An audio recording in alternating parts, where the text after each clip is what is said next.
আসসালামু আলাইকুম। আশা করি সবাই ভালো আছেন। আল্লাহর রহমতে আমি অনেক ভালো আছি। আজকে চলে যাচ্ছি আমার ভাস্তির বাড়িতে সবাই মিলে।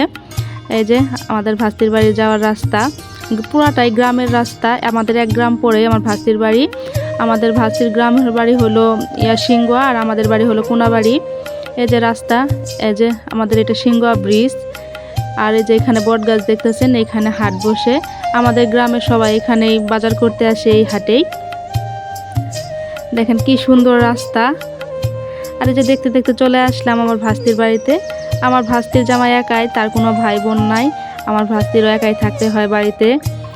এই যে আমার ভাস্তির বাড়িতে চলে আসলাম বাড়ির ভিতরে। আমার ভাস্তি হলে কি হবো, ছোট থেকে আমি ওরা বড় করছি, আমার নিজের কাছে রাখছি। আর অনেক ছোট থাকতে বিয়ে দিছি আমার ভাস্তিকে। ও আমার মেয়ের চেয়েও বেশি।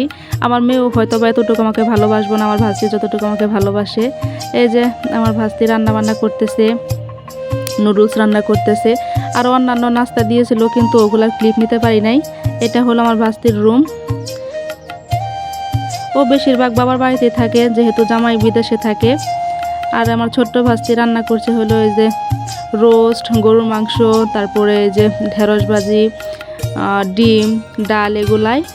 আর এই যে শশা কাটছে, লেবু, এগুলাই আমাদের খাবার। দুপুরের খাবার দাওয়া শেষ, এখন চলে যাচ্ছি ভাস্তিকে রেখে। ভাস্তি কালকে যাবে।